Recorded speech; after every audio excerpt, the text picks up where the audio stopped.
Hey everyone, welcome and thanks for tuning into LCC Remix Roundtable Edition. This is a discussion where our pastors unpack the current message in a deeper way. We hope this episode encourages and speaks to you. Hello and welcome to another edition of LCC Remix.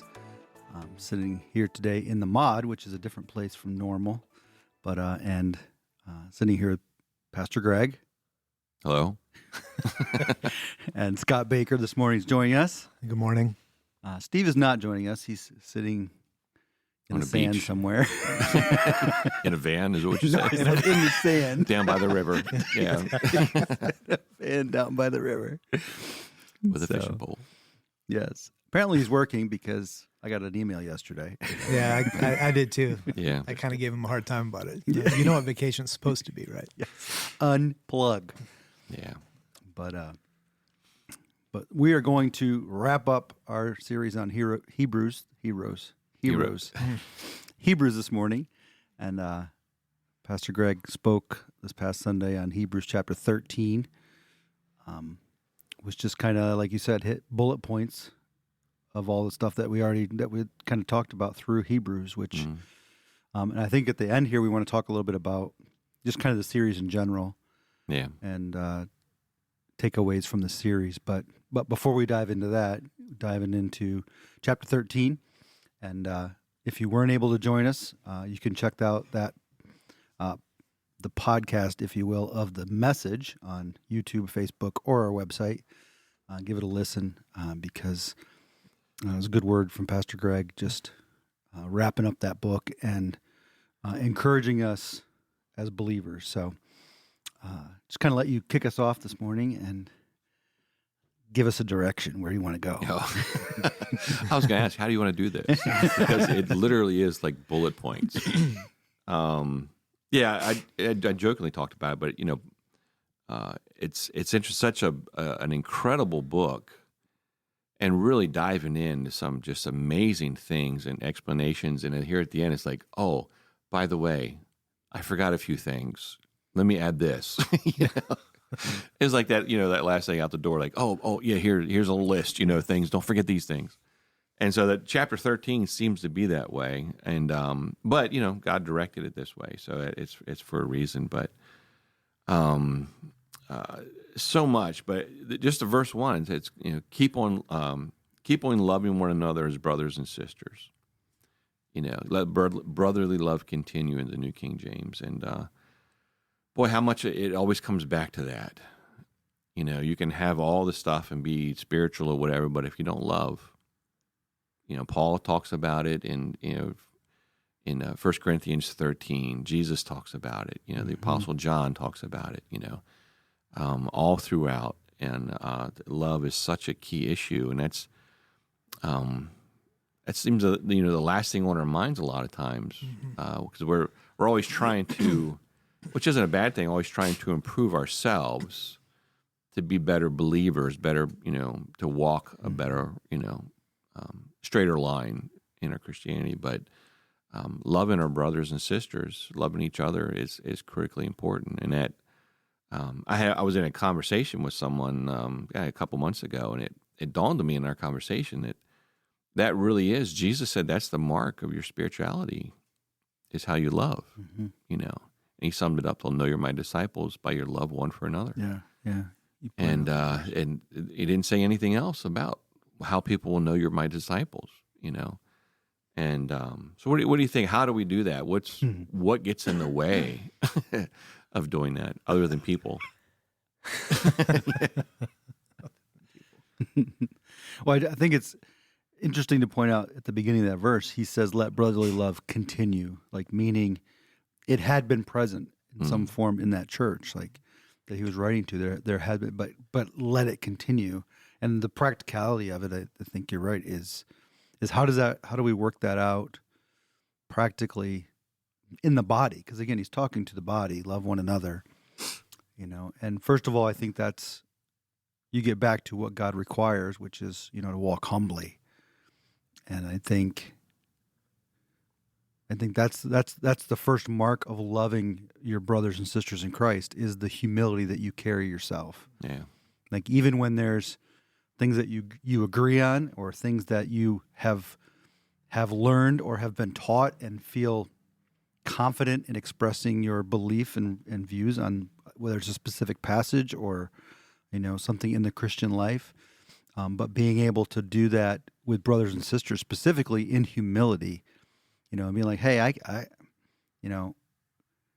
first of all, by the grace of, but for the grace of God, I'm in a whole different place in my life, and while I have studied this and I've read and I've dug into this, or I've been a follower of Jesus for a long time and I've had these experiences, I'm understanding that it is not my strength or my power that I have any of this. It's all about what Jesus has done in my life and his love for me.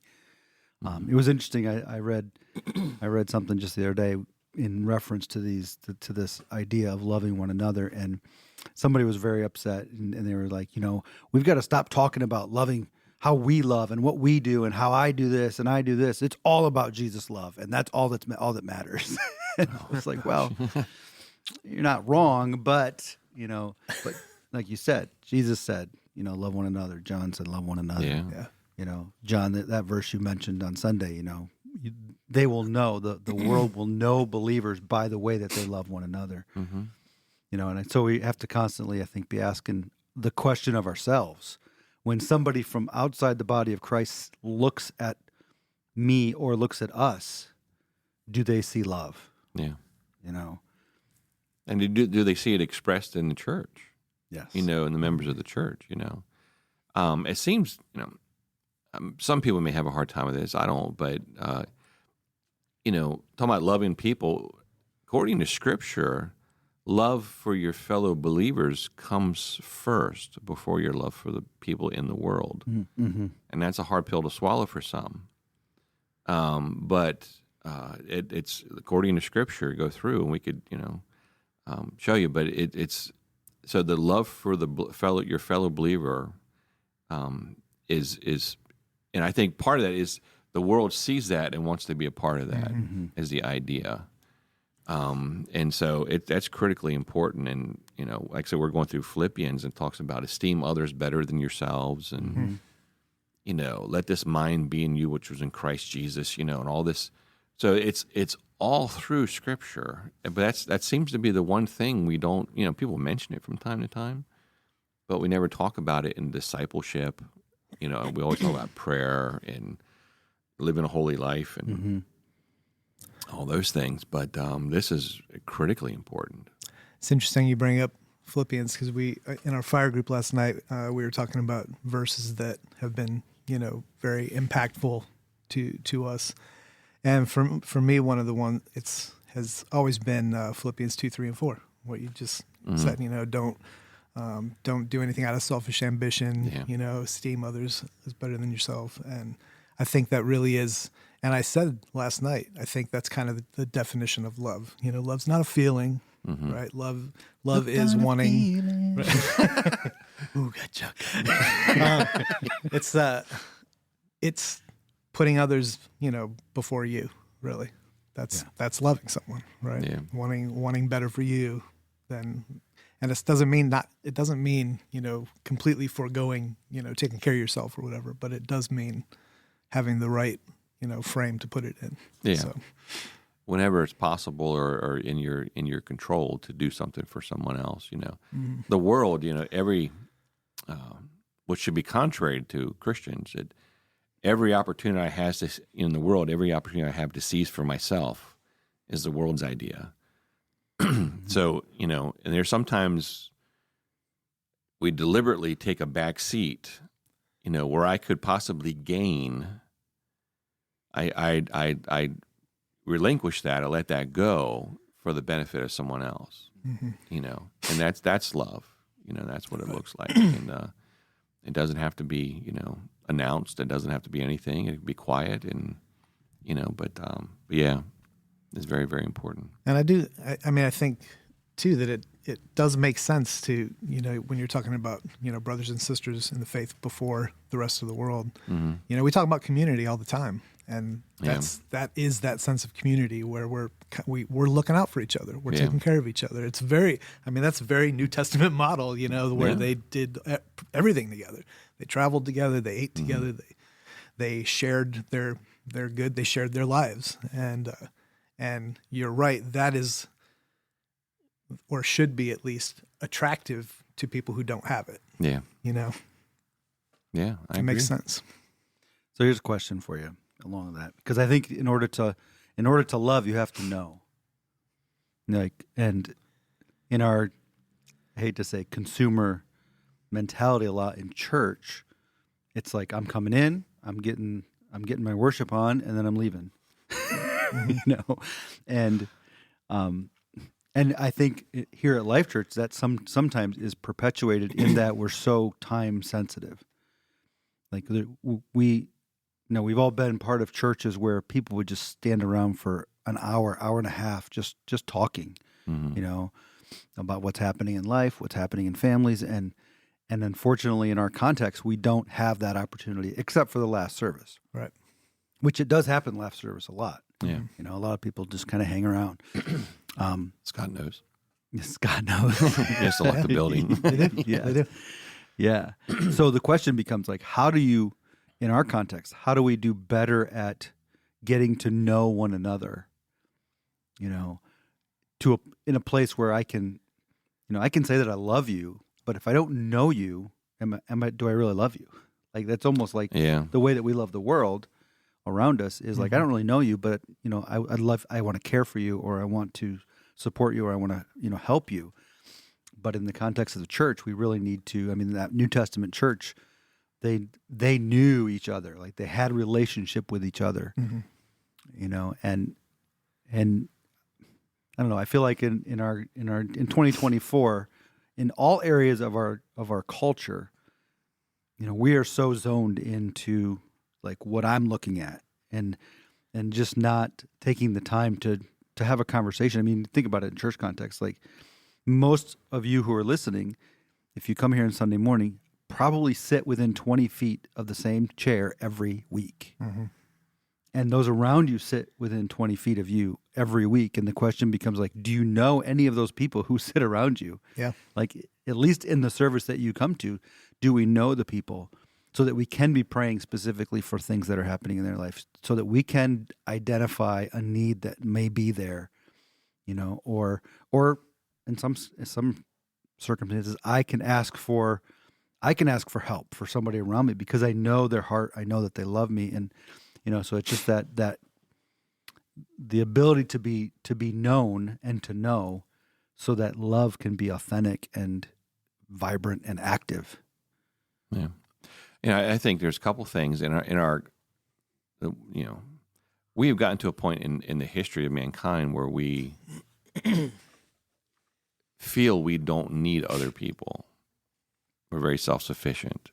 So you can go to work, you can earn your paycheck, you can buy your food, you can go home, you can be at home by yourself or with your immediate family, and everything else is brought into your home through TV or social media or whatever, so you don't need to, And so we've become very isolated. In the first century, you really dependent on other people for your very survival, number one. Mm-hmm. So we don't have that. But that doesn't lessen the need or the importance of the fellowship and stuff. And so now you have to, where it was part of your survival before, I think, now we really need to deliberately set out to do those things. Mm-hmm. And so one thing I've realized, it takes a long time to get to know someone. Meeting someone is not knowing them. Exactly. And so to develop a relationship with someone, it takes a long time. And that is only accomplished through time together. Mm-hmm. And so when we do things, we have home groups, which is a really good opportunity where it's more intimate and, and you can share with each other and even informally, or I like doing projects together, mm-hmm. Doing whatever, fixing someone's home or doing some kind of project or something. you're working together and you're not focused on you, you're focused on something else, but you share that time and you talk about stuff and you do things. So, or being a part of a ministry team or whatever. So, but we should long to get to know people. But we have to do that deliberately now because, for, most of my needs to survive, technically, we feel like I don't need anyone else because, I buy my food, throw it in a microwave and, Right. well, we're not farming together. We're not doing all those things. And so we miss out. So you have to really deliberately try to be involved and get to know someone, which takes time. And, but it's important. It takes it. I totally agree. It takes time. It also takes an introduction. Yeah. You know what I mean? We've all heard people say, I've been coming here for 3 months and, no one talks to me. Well, have you spoken to anyone? Have you reached out? Yeah. Because I agree, it does take time, but if you don't get that first introduction, like Aaron was saying, you could be sitting next to the same people for a year. Yeah. If you don't, if you're sitting in there on Sunday and you recognize everyone around you, but you don't know any of their names, maybe you should take it upon yourself to just introduce yourself. We've been sitting next to each other, and I'm sorry, I'm embarrassed, but I don't even know your name. Yes. Yeah. I've seen you 100 times, and I don't know your name. Yeah. I know everyone in your family, but we don't know each other. Yeah. Yeah. So do something about it. Yeah. Yeah. It's interesting because we've probably all been in a church where they have that, 2 to 3 minute community time, if you will, where you just say hi to somebody around you. And in our culture, we've got to the point where that is in some ways offensive to people. Like, don't force me to say hi to somebody. Right. Do it on my terms. My terms. So we don't do that, partly because it makes some people uncomfortable. Yeah. But it should be happening naturally, like you're. It like should. we're talking A about. lot of times too, in places like that, people will seek out the ones that they already know. Yeah, that's very to true. go say hello, Well, and that's great. It's comfortable. But Yes. yeah, it's comfortable. There it is again, Yeah. sneaking in. Yeah, well, people don't like to be uncomfortable. Yeah, and I'll tell you a funny story. Years ago, I was in another church. I was the associate pastor of this church, and I was the worship leader.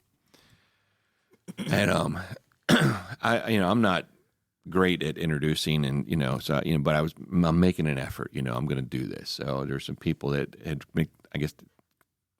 saw them what I thought was for the first time. Come to find out, they had been there for a couple of weeks. So, man, I'm going to go up and say hello to these people. So I go up, and it was a husband and wife. I shake their hand. I say, hey, how you doing? Nice to meet you, and blah, blah, blah. And the lady immediately goes, she goes, how long you been, she's asked me, how long you've been going to church here? We've been coming here like 3 weeks, and like I was the newcomer to the church, I said, I've been here for a while, and then I immediately left talking to them, walked up onto the stage, picked up my guitar, and opened the service. I was like, oh, okay. Well, anyway, it was just funny, but yeah, taking that time and that initiative, and I like getting to know people. I find it's just there's not enough hours in the day. It's part of the problem for me. And so I do have, like home group and different things, and we have fellowship, different. But yeah, it's really, really important. There's a lot of people in church I'd love to get to know better, just the time. And so we, but you find those groups, you get involved in men's group, a home group, a ladies' fellowship, or whatever it is, and form some of those relationships. Build some of those relationships, and very, very important. Yeah. It is. Well, then it flows right into. No, it doesn't. It doesn't flow into the next one. It rams right into it. Yeah. Number 2, bullet point number 2. Yes. So what do you think about this whole thing about angels? I shared my story. And I was like, I'm not going to argue with anybody. I was thinking about it on the way to drive here. Whether it be an angel or not, the big thing was God answered my prayer that day. Mm-hmm. Right. Mm-hmm. And so whether he used some guy that decided to crawl up on the roof with me and say hello, it's kind of weird. Great.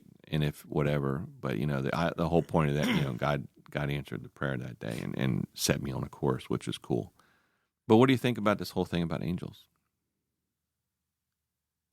I think with God anything is possible, right? Yeah. And we do have evidence in the Old Testament of that very thing happening. Mm-hmm. Angels just showing up and delivering a message, or we think of it in the terms of like Michael showing up, or Gabriel showing up. But you go back to those Old Testament Abraham, where two guys walked into the tent, like Right. they're just angels, Yeah. Yeah. And so sure, it can happen. I don't think I think about this a lot with specifically spiritual things. In our country, we're so out of tune with the spiritual side of things that you could have angels walking all around you, and you wouldn't even notice it. Well, it says here And you'll that's where entertain unaware. Yes. So it's not going to go. They're not going to show up with a halo and a white robe. They're not the ones that say, "Don't be afraid," because you get one or the other. You either get the show up with "Don't be afraid," Yeah. or you get they just walk up. So Yeah. Yep. I think it is. God can do whatever He wants, and I think I just throw this out there. I think God does those what we maybe call special things sometimes when the need calls for it. Yeah. We want to see that in an everyday mundane where it's not necessary, and but in a crisis or where there's a need, I always tell people if you really want to experience the power of God, the whole stick your neck out, go on the mission field, where you desperately depend on on God, and He'll show up. Yeah. But we like, oh no, what coffee should I drink today? That's not a real important thing, and we want to see all the crazy super spiritual stuff but we never step out into having a real need to do anything. Well, when you have the real need, then you're less likely to predefine it. You know what I mean? Yeah. Like you're not looking for a specific thing. You're just saying help. Versus when you're not really sticking your neck out, like you're saying. Yeah. You can be a lot more specific. I want to see this. Yeah. Not just help me, Lord. Yeah. Yeah. When you're desperate and you just need help, but you don't care how it gets there. Mm-hmm. Right. And you're not looking for it either. That's the other big thing. Yeah. Yeah, that's one of those things when you go on a mission trip out of the country, and you are looking at, but you come away with a different perspective. Mm-hmm. But we tend to come away with that perspective, like I can't believe how poor these people are. Yeah. When in fact, if you're not paying attention, you'll miss the fact that there is a desperate need for God every day in their lives, and they're looking for that every day in their lives, and so they experience on some level way more joy in that than we ever will, because again they're desperately needing Him, and then seeking Him, and then they find Him and they see Him working in their day to day, and so there is a trust and a dependence upon God that we struggle with. I tell you a little story. I met when I went to youth camp and stuff all growing up and everything, and I met this guy. He lived in an apartment in Southeast D.C. with 11 brothers and sisters and his mom, and he was the only believer in their home. And you're talking about, God did, and I won't get into, but God did just amazing things that, like biblical, like, whoa. Mm-hmm. But he needed that. And we ended up going to the same college. And later on, years, I would give him rides home because it was on the way home for me. And, and this guy would just going through all kinds of stuff. And actually, when I was in college, he actually tried to kill himself, commit suicide. And we were talking about that on our drive home one time. And, you know, and you talk about, you know, it was one of those things, I don't know how we got home because it turned into our prayer meeting in the car. And I'm not sure who was driving. I was sitting behind the wheel.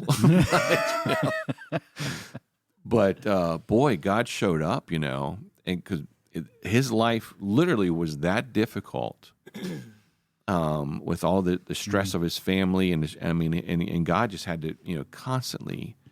And he was not a weak believer. He was not, you know, but just the weight of everything was so heavy on this guy and his situation. And boy, but God really showed up and did amazing things, you know. And in that moment of weakness, he, you know, tried to end things, but just amazing, you know, what God did after that again, you know. So yeah, you know, in the everyday mundane, you know, God doesn't. You don't need a word from God to, you know, do I get, you know, pumpkin spice or you know, grande latte, whatever, blah, you know, that's not important. But the big things, you know, God shows up when He needs to. Something to remember. Yeah, it's when you said mundane, and not to in any way diminish. It sounds weird even saying it. Like for God, miraculous is mundane. Mm-hmm. You know what I mean? Yeah. And again, I'm not trying to like diminish or anything, God, but you know, people can be skeptical of why would God do this? I mean, it's nothing for Him to touch someone and, you know, just bless their life. It's what He does, you know? I mean, and He has that available for everyone who asks. Yeah. So yeah, that's His normal. That's His, yeah, you know? Yeah, I guess the idea some people think that's, you know, it's not for your entertainment. Mm-hmm. And I think that's where people get off track. They want to see those things for their entertainment instead of really being in the trenches where they need. Right. Well, those are the ones, you know, Jesus called out, the generation that needs signs. You want to see a sign, you know? Yeah, definitely. Bullet point number 3.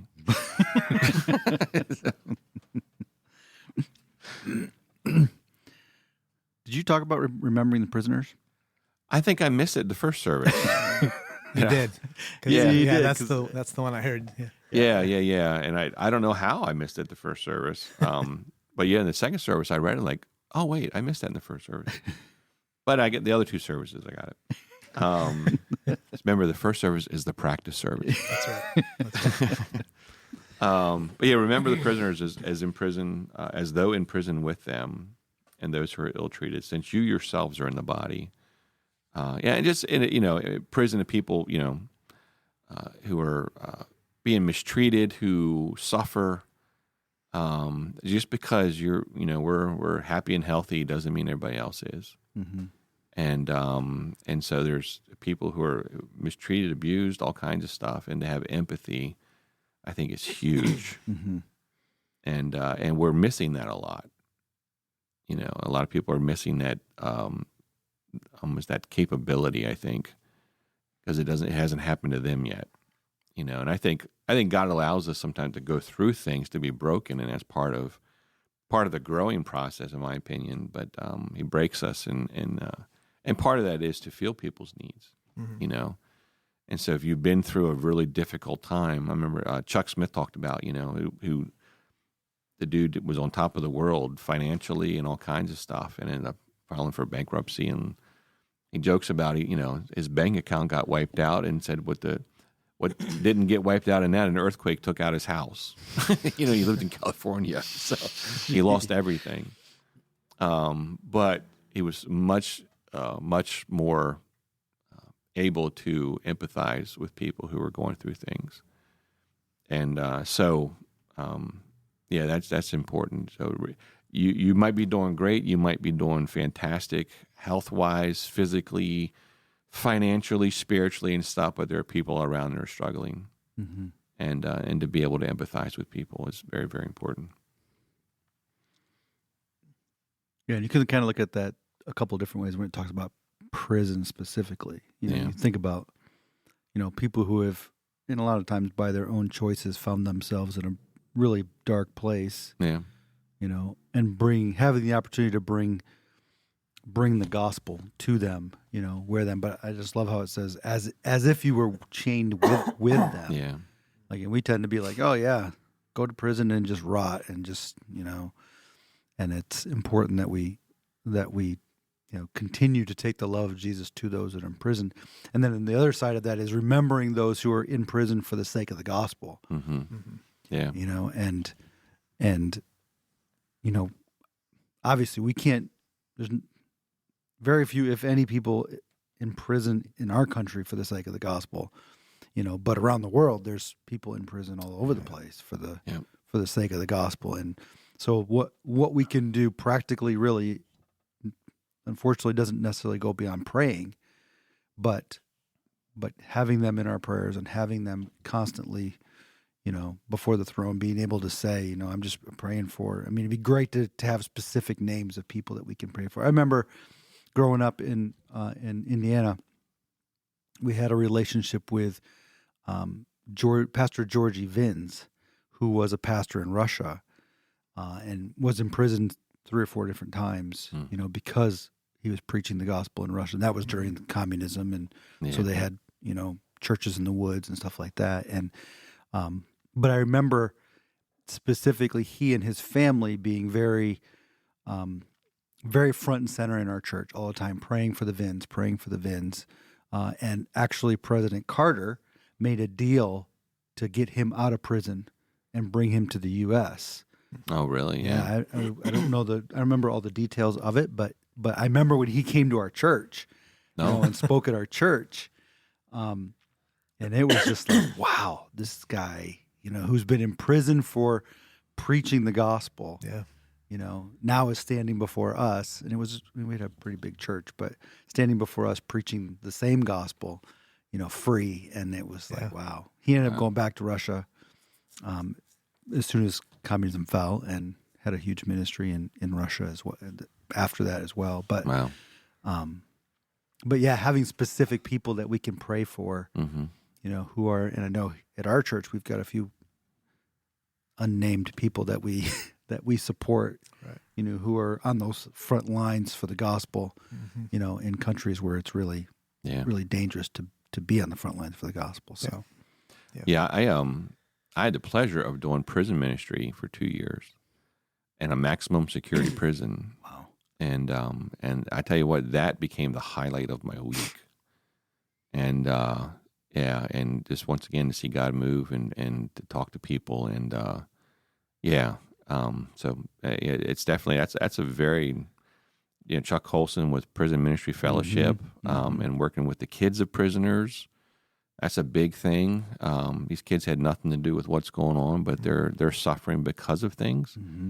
And so there's once again, there's a whole lot of opportunity to get involved in those things and help out, and opportunities everywhere if you're looking for it.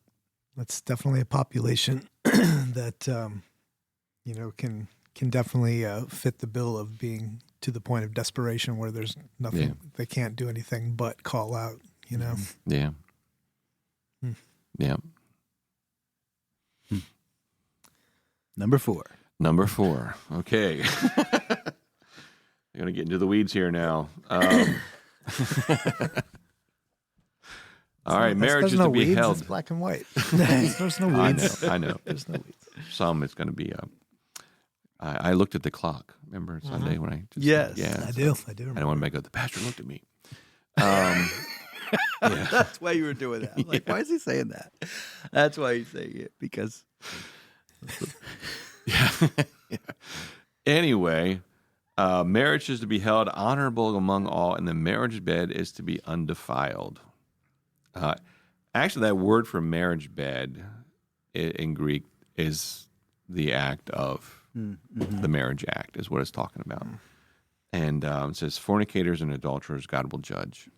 And This is a problem. It's always been a problem. God has a prescription to do things the right way. There's a reason for that. And look at our society. I mentioned it Sunday, but my goodness, how many problems would be solved? Think of the problems that would be solved if we did things God's way. Marriage is important.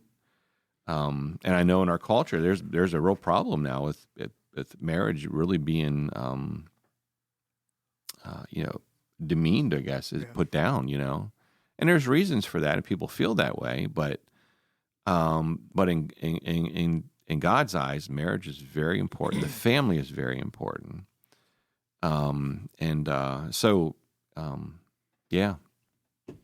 Yeah, I really love the analogy that you had on Sunday of, a fire. Yeah. And a fire in its proper place is wonderful. It's great. But outside of that fire pit or a fireplace or where it's supposed to be, it's destructive. And that's a perfect analogy for, the place for sex in our lives. It's just like, man. I mean, and again, like you said, maybe you feel like you're living in that life right now and feeling like, nothing's happened to me. It's all good. Like, but you haven't stood before God. And so, just the idea of,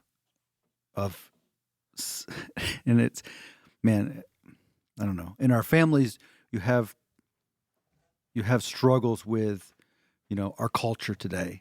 Like what to believe, especially when we talk about young people. Young people tend to want to, I want to believe what I want to believe, and I might be a believer, but I want to kind of come to God on my terms, and I want to be able to, that's why the divorce rate in the church isn't any different than the divorce rate out of the church. Yeah. And probably now in our culture today, the amount of people living together before they get marriage isn't any different outside of the church as it is inside the church, and because it's just become a norm, But it begins to come down to the fact of like, do I believe what the Bible says is true and the authority, or do I not? Yeah. Now we've always looked at it like if I believe it, then the whole thing is the authority, and I've got to follow that. If I don't believe it, then why do I follow any of it? Like, because you accept it all or you don't accept any of it. Yeah. Yeah, and that's black and white. There's no. I mean, it's pretty clear. But because we want to do things our way, and we, a lot of people decide they're going to do things their way, and if you want to be a believer and grow as a believer, that's one thing you have to get in order. Well, we're going to get married. Well, get married then. Mm-hmm. Yeah, simple. And if you're married, you God has given you a partner to enjoy those things with, and that's it. Yeah. So outside of marriage is wrong. That's adultery. Before marriage is wrong. That's fornication. Yeah. And if we do things God's way, things are much better. And the damage that people have caused themselves. I used to tell in a youth group, teens, whatever, this thing. I don't know if you've ever done any woodworking. If you glue two pieces of wood together, okay, you can take just flat pieces of wood, you glue them together. Okay, let that glue dry, and then tear those pieces of wood apart. It's not a clean break. Mm-hmm. There's some of that wood is going to stay on one side or the other. And when you do that, if you did that over and over again, that wood would become a real piece of, just a real mess, And that's kind of what happens when you have multiple partners. I'm sorry to be so graphic, but before you're married, because the Bible says you become one with that person. Mm-hmm. And like those two pieces of wood are glued together, they become one. And when those things are pulled apart, there's not a clean break. You lose something. Yeah. And whether you realize that or not, just because you don't realize it doesn't mean anything. I've talked to people, and I said, I'm sorry for what you've gone through. Oh, it's no big deal. I said, what is a big deal? You just haven't realized it yet. Mm-hmm. Someday you will. And it may not be until you're in your 30s or your 40s, your 50s or whatever. But someday you'll realize, yeah, that was a big deal. And so going outside of God's prescription costs you. It not only is it sin, but I believe it costs you it lessens the quality of the experience you could have later if you were obedient to God to begin with. Mm-hmm. So you're actually doing damage to your future relationships. True. By what you think you're having a good time now. You're actually it's like you get into some behaviors, that do damage to your body as a young person. Oh, I'm just having fun. Well, no, you pay for that later. Mm-hmm. You pay for all those things later. And so you carry that with you, and God, out of His love, has prescribed these things. One reason is for our benefit. Yeah. And so he's sort of, sex outside of marriage is destructive. You may not feel the consequences now, but sometime you will. Mm-hmm. And so to do things the way God prescribes, you're going to be happier in the long run, And so it's, there you go. Two people who are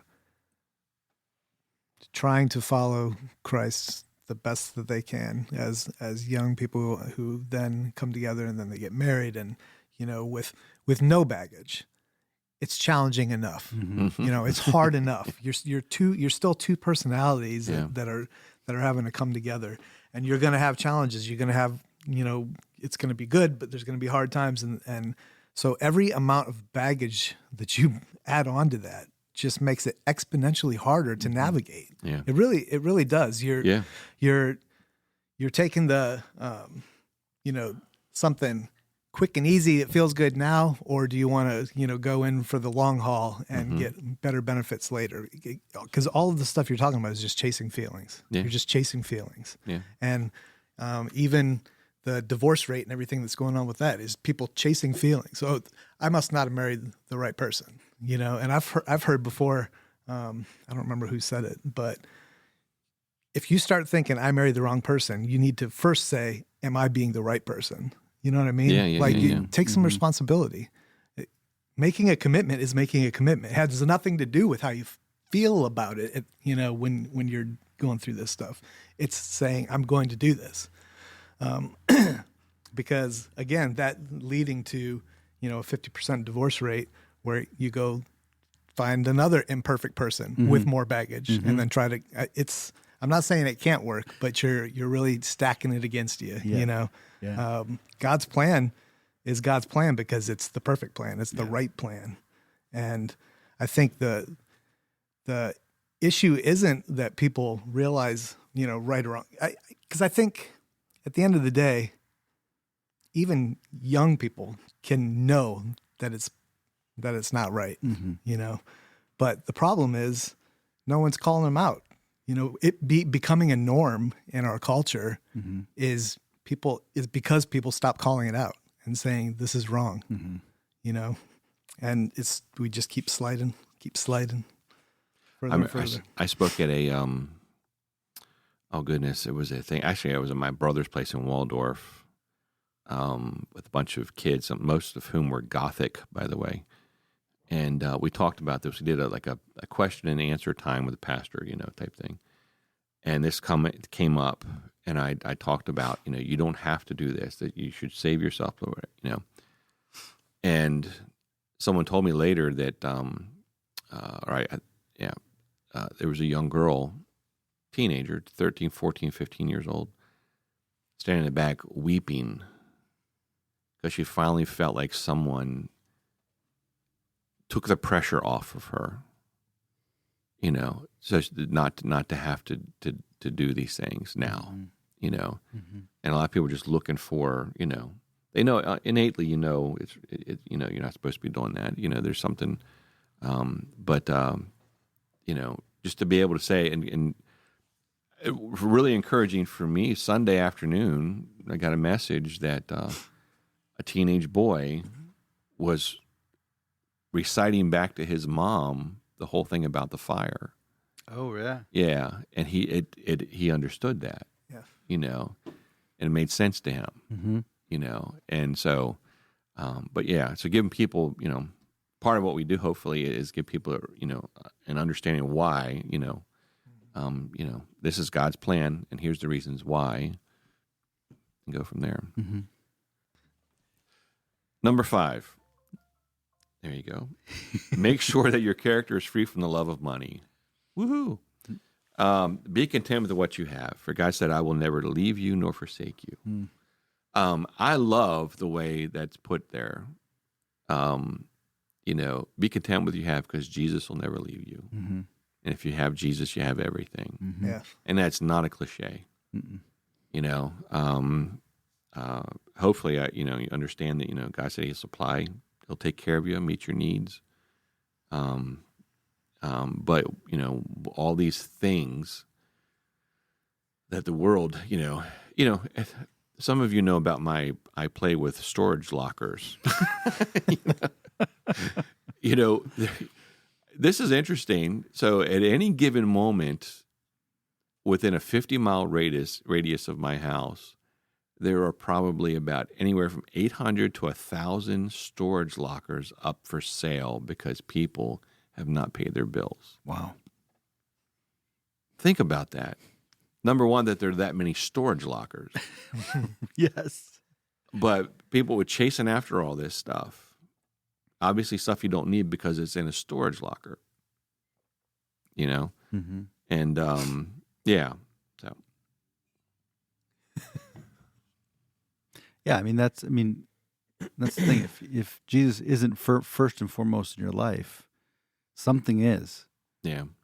You know, Right. and for most of us, that something is going to have something to do with money. If I can just get this much, or if I can just have this, or if I can just, and part of it's material things too. Like, you know, my whatever I have is okay, but if I had that, it would be so much better. You know, and so we're constantly chasing what's better, and unfortunately, again, like we're talking about marriage, that isn't any different really in the church than it is outside of the church. Yeah. Yeah. You know, so many believers struggle with, you know, trying to have enough or have, you know, or be compared to somebody else. Like if I had this, That's it. you know, instead of it just being like I have Jesus and He'll never leave me, and He's never going to leave me. And that, it kind of ties back again to have a desperate need for God. Mm-hmm. Yeah. You know, we live in a world where I can do enough work and make enough money that I don't have a desperate need for God because I can do it all. I can do it all myself. Yeah. You know, and maybe, you know, David Platt wrote a book a few years ago called Radical, and part of that book was talking about like, yeah, we just need to go back to living a life of poverty where we feel a desperate need of Jesus each and every day for basic needs in our life. You know, and you know, a lot of people looked at him like, you're a little crazy. Hey, we might get to do that. Yeah, right. Interesting though, because it's not like the people being spoken to here are all rich. Mm-hmm. That, you know, you talk about going back to living, you know, a life of poverty. Obviously, it's still an issue there because like you hit on it. It's comparison. Yeah, it just comes down to, it doesn't matter if you and the guy next to you are scraping dirt to eat. If he got a bigger handful than you, you're like, oh, if I would have been over there, I would have got. You know, we do that down to the lowest level. Yeah. Where if you lived your life without seeing anyone else, you'd probably be content and happy. Mm-hmm. Yeah. But we just can't do it. And you know, not only were they people probably in that state of poverty, but they weren't having to deal with ads and social media and commercials in your neighbor's car, and they weren't dealing with all that. So it feels bigger now. I mean, it's not. It's still the same root thing. You're looking at someone else's stuff and being like, why don't I have it? Yeah. You know, which it doesn't matter if it's, a better rock or a nicer house. It's comparison and it's the opposite of living with a heart of gratitude and thankfulness. It's the opposite of that, Yeah, that's interesting. And I like how you put it. It really doesn't have anything to do with how much money you do or don't have. Mm-mm. I mean, you can be a filthy rich person, multimillionaire, and have a desperate need for Jesus each and every day. Oh, yeah. Right. And if you find someone has even more money than you, then you're still. Yeah. Who was a guy? How much is enough? A little more. Yeah, exactly. Yeah, and we could chase that, but I remember starting out, struggling, have young family, a lot of kids, and just brown bagging it everywhere, Mm-hmm. And I remember, back in the day, I would, you have like $2, and that so I would buy a big gulp and a bag of pretzels. And that's all I would eat all day because the pretzels would swell up in your stomach and you didn't feel hungry. And seriously, that was survival. Yeah. That's how I lived. Mm-hmm. And I used to think, man, if I could just make this much, oh man, life would be. Mm-hmm. Well, I have, and it hasn't changed anything. Yeah. And it still doesn't make you happy. It still doesn't whatever. And you still, hopefully you realize your need for Christ still, And but yeah, so we can very easily get because like you said, it's not what you have, it's what your neighbor has. Right. Right. And if your neighbor didn't have it, you wouldn't know it was there. Right. I And mean, that- you'd be happy with it Yeah. until you compared it to something else. Yeah. He got a new truck. What? Yeah, that's exactly the perspective I got in Jamaica the first time I went there. Yeah. Because you had people who were living in these huts that are built out of some sticks and some pieces of metal, Mm-hmm. And yet there was this happiness and joy that was in there, like every morning. Like, I mean, if you've met a Jamaican, you know what I'm talking about. Like, they just have a joy, and on that trip, I remember asking somebody, I'm like, so you have so little. Why are you so happy? And he was like, Jamaicans are happy because they don't know any different. Right. That was his answer. Like, they don't know what they're not experiencing out, wherever. Yeah. The problem happens, he said, when, one of you American missionaries comes and you make a way for a Jamaican to go to the U.S. and then they see what they're missing. Yeah. And then that's when the problem happens. And it was a really interesting perspective of like. Yeah, I brought a friend, and we did a mission trip in Mexico, and I ended up bringing our interpreter up, came up and lived with us for a month. And he was an architect in Mexico. And I took him to Lowe's one day. He just walked through and goes, "Oh, wow. This is amazing." And just blown away by the whole thing, But fortunately, I had taken my two older boys. We were young then; they were like 12 and 14. On this missions trip, and we're working in a squatter's village, and these kids that had almost started a riot, handed out pencils one day, in a park. We literally had to get in the van, get out of here. It was that bad. That experience, and pencils and $1. You buy 3 pairs of sunglasses for $1 at the dollar store. It's funny because we're walking back through this village the next day, and I see a grandma wearing these 33-cent sunglasses. Right. And but we were there for 4 or 5 days, and I had some little alone time with my oldest one. I said, "So you feel spoiled now?" He goes, "Oh yeah." So it was a good experience for him. I've had that same experience passing out like crayons and stuff to kids in Afghanistan. And, there's like 10 kids that come up and you're giving them stuff. And then all the adults line up behind too. Yes. They're like, Yes. And they're just looking like, I've never seen anything like this before. And here we are in a country where, we have people that, well, I'm not going to do my job that is really, when it comes down to it, probably around 20 hours a year for $25 million. I need to do it for 28. Mm-hmm. That's the culture that we're living in, where, I mean, everything is just, the value of stuff is so off the rails that it's hard to even bring it back to reality. Mm-hmm. Yeah. Well, we could talk about that for a long time. We could. We have stories. Number 6. What are we going to talk about? Number 6. Is verse 6 or number 6? Oh wait, what was verse 6? Verse 6 is the Lord is my helper; I will not be afraid. Oh yeah, that goes in that's with verse. That's going verse back. 5. Let's go to yeah. verse 5. Yeah. So Remember those who led you, who spoke the word of God to you. Consider the result of their conduct. Imitate their faith, because Jesus Christ is the same yesterday, today, and forever. Part of this it talked about, going back to chapter 11, the Hall of Faith. We see that. And we also see people who have gone before us or who teach us, so to respect them, to imitate their faith, and so we never get to where we worship people for sure, but we can respect people and their commitment and their I have some Bible teachers that I really look up to, and I one thing I found is I don't always agree with them either, which is okay, but I respect them and their commitment and what they're doing and stuff, and so that's part of give honor to whom honor is due, and to go along with that. And Jesus Christ is the same yesterday, today, and forever. And don't be carried away by various doctrines and strange teachings, which is another.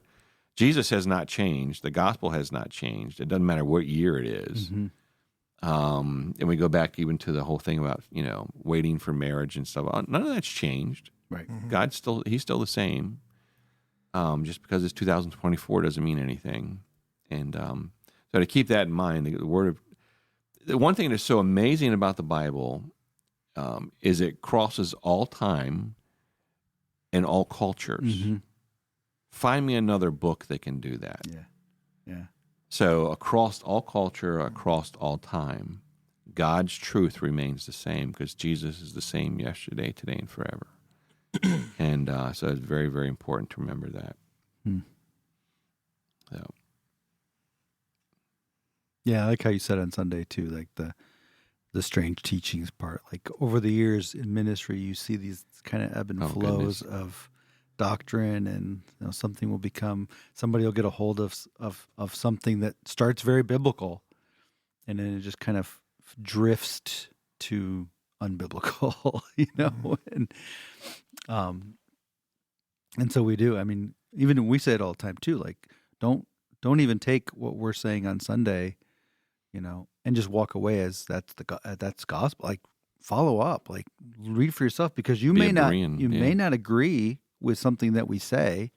Right. All right. Now, does that mean you may not agree? I love it. We'll talk about that after we get done with the podcast. Well, I mean, Greg touched on it a little bit too. You can disagree and still be respectful of someone else's opinion. Because when it comes down to, there are black and white, like we said at the beginning. There's black and white issues, and then there's ones that are kind of gray. And don't fall out over it. Be respectful. Yeah, it's becoming a lost art. To be respectful of someone who disagrees with you. Jokingly, I would say you could be wrong if you want to.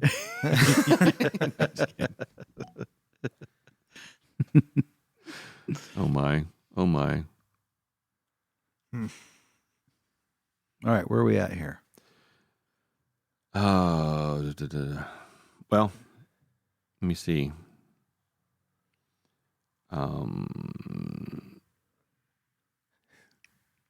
We could talk about the reproach, offering sacrifice of praise, kind of tying together.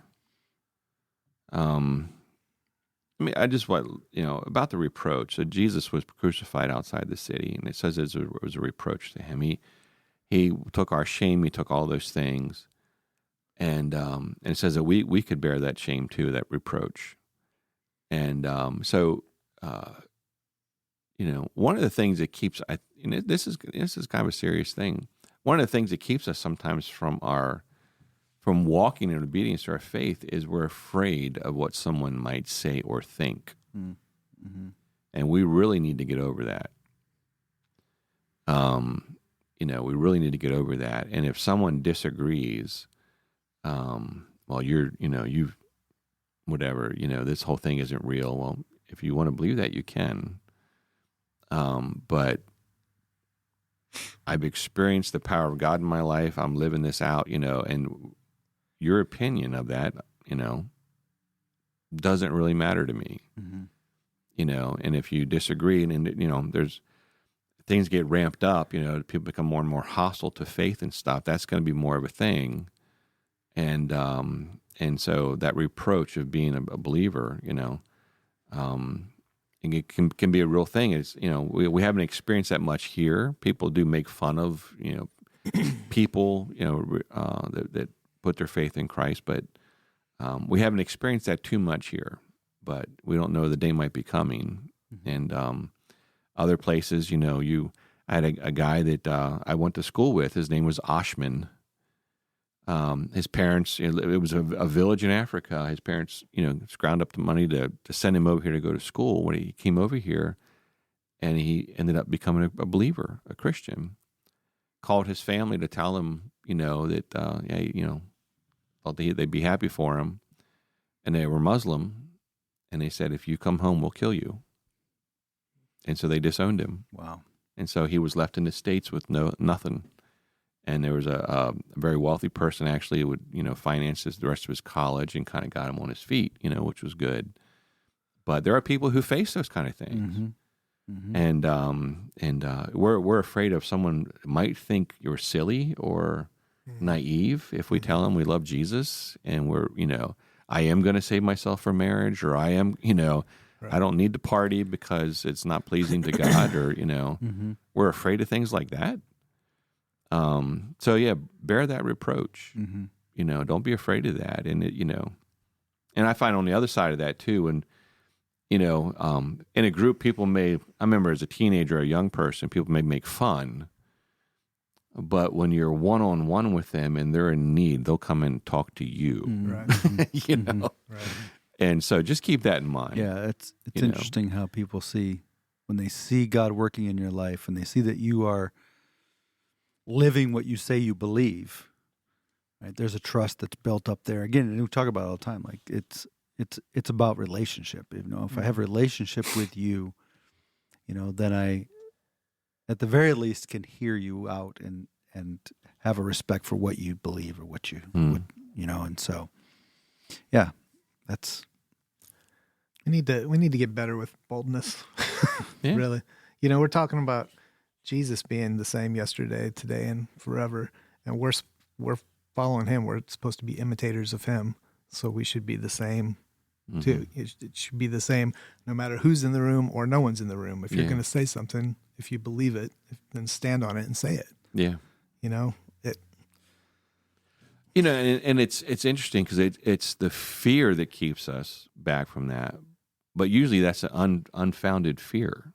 It is. Well, I mean that doubt that's sown in there is there for a reason, because who doesn't have any doubt or fear at all about saying what they feel? The people who are defending the all of the behaviors that are counter Christianity. They have no problem standing up and saying, "Oh no, you're just old fashioned. You're this. You're that. This is okay." No. Right? Yeah. Why aren't we more like that? I agree.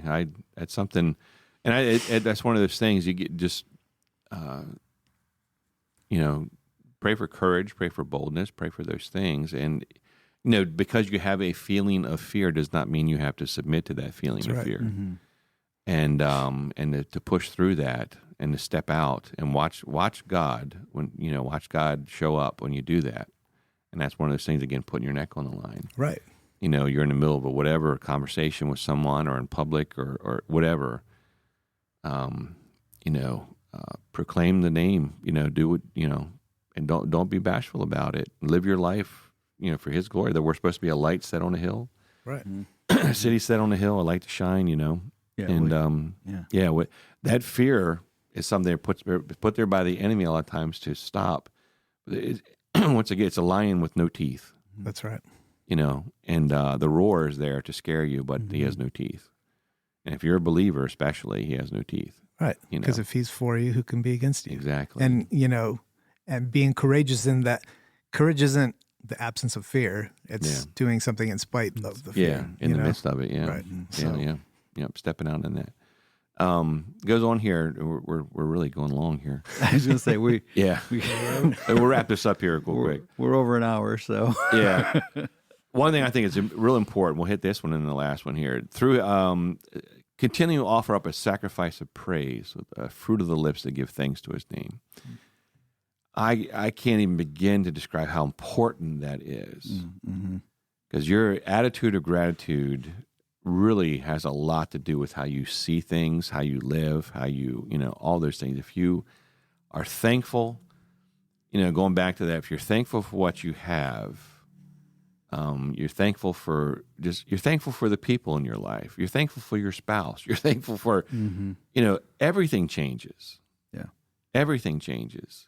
And so to be thankful for the Lord for what He's doing, realizing He's in control and has you where He wants you, all those things, even in the midst of trial, even in the midst of things that are uncomfortable, knowing that He's in control, and you can still thank God in that, if nothing else, because He's still God, regardless. If your life's falling apart, and you're going through that really difficult time, you can thank Him because He's still God, and He said He'll never leave you nor forsake you. And so that's so critically important. Well, and I wrote the phrase in my Bible that you ended with on Sunday, which was, "Victory is found in surrender." Yeah. Was that the exact quote? Yeah.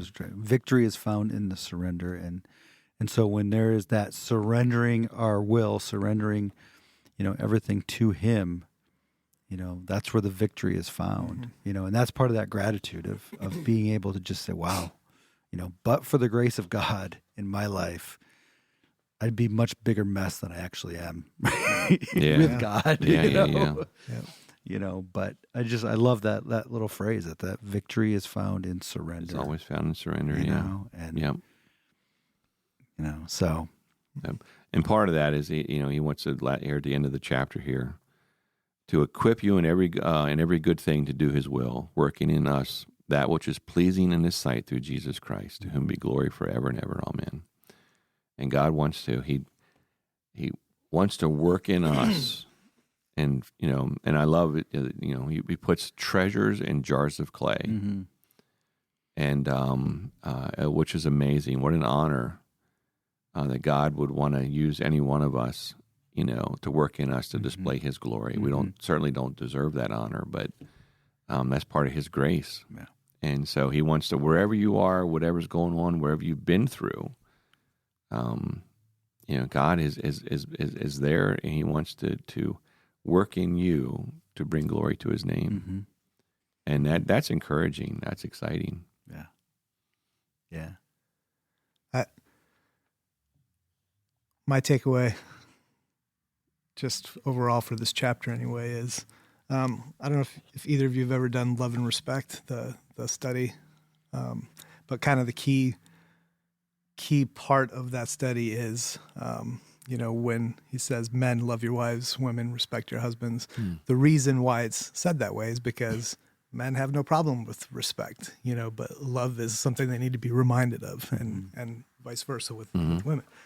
I think this being a, bullet points or a checklist, the reason that's there is because we need to be reminded. We need to, he needed to remind them, this is here for us too. And I mean, I would challenge everyone to read chapter 13 every day this week and just like pray about it. Like, am I doing these things? Am I, living it out the way that I should be?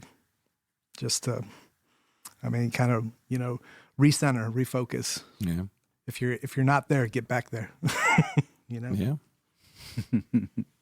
That's a beautiful way to end. It is. Yeah. Very nice. Yeah.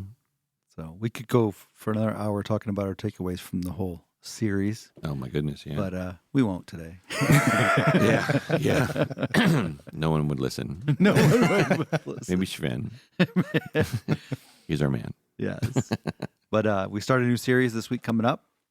Questions Jesus Asked. And Pastor Steve's going to kick us off this week and looking forward to that, and we'll kind of see where the Lord leads through that. And we've got some interesting questions that we're going to be hitting. So Pastor Greg's very excited about one of his. So Yeah. Yeah. but we'll save that for later. He Yeah. gets that all the out. short straws. He gets all He the does. short straws.